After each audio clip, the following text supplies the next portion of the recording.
দেখতে পাচ্ছেন আমি চট্টগ্রামের পাহাড়তলী বাজারে আছি, যেখানে চট্টগ্রামের সবচেয়ে বড় চালের আড়ত। এখানে কিন্তু এসে দেখা যাচ্ছে চালের কোনো কমতি আমরা দেখছি না, তবে চালের দাম হু হু করে বাড়ছে। সবচেয়ে বেশি চালের দাম বেড়েছে চিনিগুড়া চাল, ছোট ছোট চালের দাম সবচেয়ে বেশি বেড়েছে আমরা দেখতে পাচ্ছি। তো চিনিগুড়া চালের দাম বস্তা প্রতি এক সপ্তাহের ব্যবধানে কিন্তু আমরা লক্ষ্য করছি এখানে 4,000 টাকা পর্যন্ত বেড়েছে বলে আমাদেরকে জানিয়েছেন। এখানে যারা আড়তদার আছেন এবং পাইকার আছেন তার সাথে একটু কথা বলার চেষ্টা করব। চিনিগুড়া চালের দাম কেমন বেড়েছে বলে মনে করছেন, আর অন্যান্য চালের ক্ষেত্রে কেমন বেড়েছে? চিনিগুড়া চাউল এটা গত মাসখানিক আগে হঠাৎ করে 6,500 থেকে প্রায় 10,000 টাকা পর্যন্ত হয়ে গেছে। প্রায় 4,000 পার বস্তায় প্রায় 4,000 টাকা, 50 কেজির এক বস্তায় 4,000 টাকা বাড়ছে। এটা আসলে আমরা হঠাৎ করে এটা একটা আমরা বিব্রত বোধ করছি যে আমরা যাদের থেকে চাউল খরচ করি তারা এক সপ্তাহের ভিতরে যে রেটটা বলছে আমরা তখন চিন্তা করতে পারতেছি না যে বার্গার এই পর্যন্ত আমার ব্যবসার বয়সে এই পর্যন্ত পরিবেশ হবে এটা আমি বুঝতে পারি না। যা কেন করছে সেটার জন্য জানতে পারছি। লাস্ট পর্যন্ত তারা বললো যে এক্সপোর্ট, যে আমাদের কেয়ারটেকার গভর্নমেন্ট এক্সপোর্টের সামান্য অর্ডার দিয়েছিল অল্প কিছু, তারা এক্সপোর্ট করছে। এই জন্য বিভিন্ন কর্পোরেট গ্রুপ এবং বিভিন্ন আমাদের কিছু এই ব্যবসায়ী, অসাধু ব্যবসায়ী এটাকে স্টকের মাধ্যমে না, আমরা এতক্ষণ ধরে কথা বলেছি এখানে আড়তদার যারা আছেন তাদের সাথে, এমনকি পাইকার যারা আছেন, চালের পাইকার।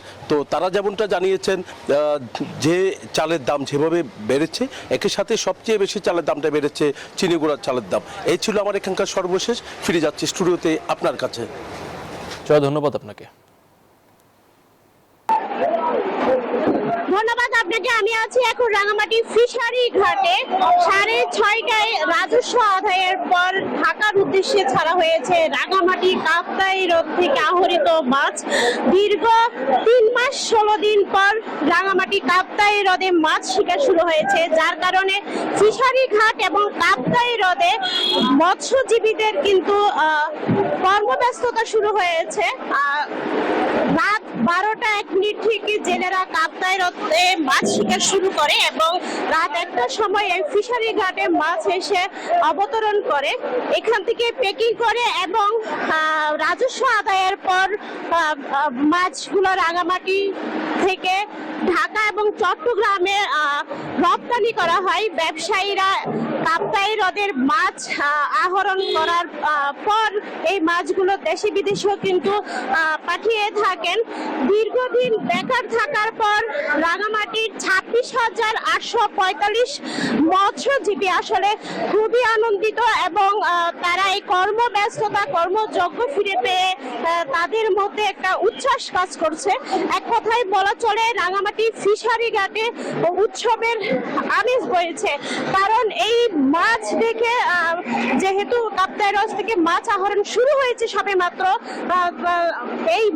তাই মাছ বাম্পার আহরণ হচ্ছে এবং আরো কয়েকদিন যাওয়ার পর আমরা সঠিক রাজস্ব আদায়টা বলতে পারবো, কি পরিমাণ রাজস্ব আদায় হয়েছে, কি পরিমাণ মাছ আহরণ করা হয়েছে সেটি জানতে পারবো।